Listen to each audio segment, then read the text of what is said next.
Thank you very much.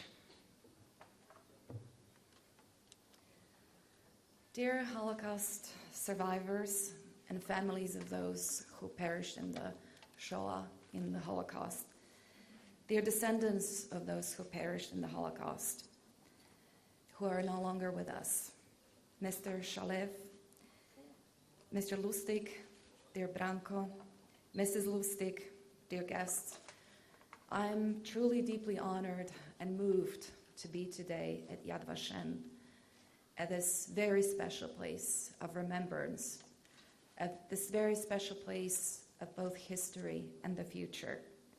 And I thank my dear friend Branko Lustig for his kind invitation to join him here today for a very special occasion when he presents the Oscar, the very prestigious award that he received as a producer of the motion picture Schindler's List that he presents here to the Visual Center at Yad Vashem.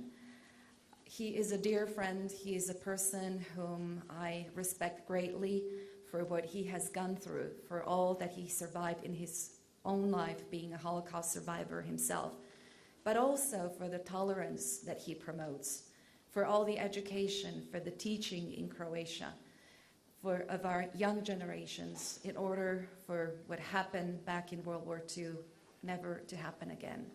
Too many times we have said never again, but unfortunately we still do see atrocities and evil happening all around the world, and it is our common duty to work towards promoting tolerance.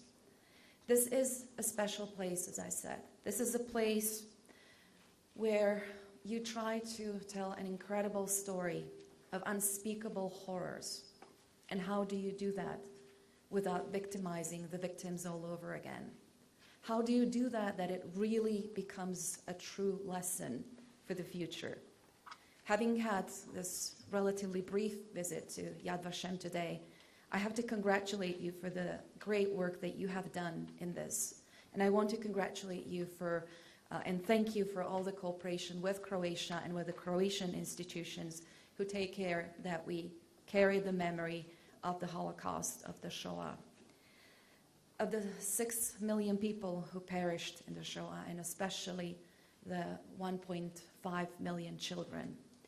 For me today, being as president of Croatia, but also being here as a human being and as a mother, it is a difficult experience. Difficult in places, but also an experience that makes me think of what we need to do next when we leave this place. It is an experience that helps us understand that values and the truth can never be taken for granted. This is a story. Yad Vashem is a place that tells the story of humankind's deepest atrocities and deepest suffering. It is a place of both darkness, but also of light, of horror and of hope, of history and future. And as I've said, history is so important, but the right presentation of history, the right memories are also very important. When I was a teenager myself, I left for the United States for my senior year in high school. And one of the classes that I decided to take was European history. To the surprise of many of my colleagues and friends at the school, they said, "Where you come from Europe, why would you take history?" And I said, "Well, I come from a totalitarian regime. And I really want to see history, to learn history from a different angle. Because history can be manipulated and memories can be manipulated, and that becomes very dangerous because it breeds new intolerance and it breeds new conflict. And that is very important. We say that historia magistra vitae est. History is the teacher of life, and that truly is the truth. And the most important lesson that has stuck with me throughout my life that I took from that history class in the United States was that we all have a choice. In the most difficult, in the most darkest of circumstances, we all have a choice. Sometimes it is difficult to take it. Sometimes we can be punished for the choices that we make. But it's our responsibility not to go the easy way, but really to take a responsible choice.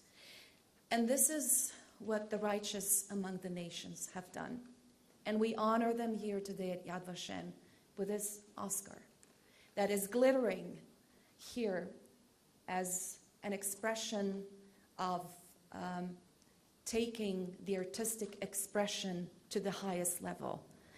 But this Oscar is also glistering today with the expression of our gratitude and as a beacon of life of the righteous of the nations who have taken the right choice in the times of darkness. In this solemn place also, as President of Croatia, I want to express my deep sorrow for all the victims who have perished in the Holocaust in Croatia at the hands of the collaborationist Ustashi regime during the Second World War, the Jewish community, but also many Roma, Serbs, and Croats, all of those who were deemed to be enemies of the regime at the time.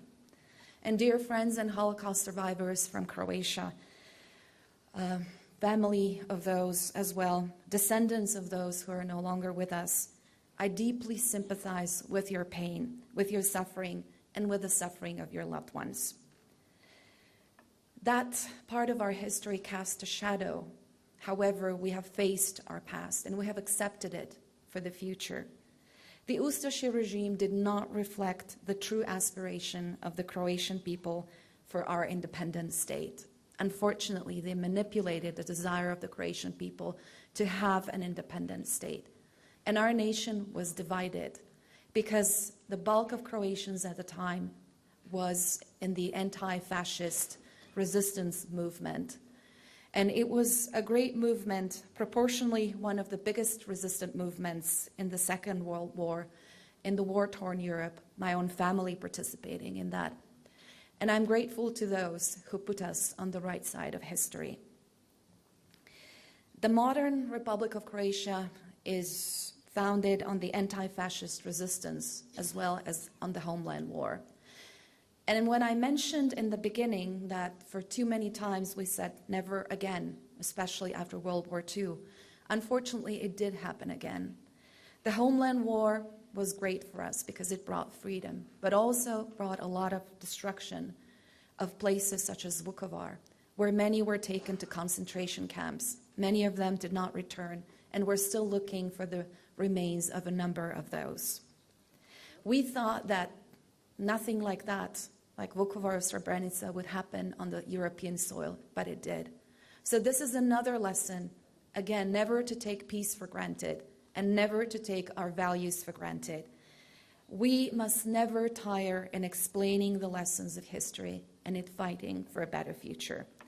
Today, Croatia is a proud member of the European Union and NATO, a country that is based on the common values that we share with Israel and with the community of nations who value democracy, freedom, and the right and the respect for every individual, regardless of their ethnic, religious, or any other background.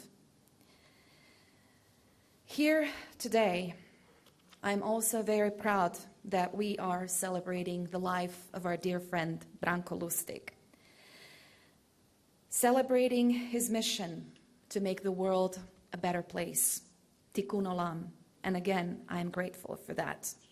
I'd also like to announce our intention to build a memorial to all the victims of the Holocaust in Zagreb, and I invite you at Yad Vashem to further cooperate with us.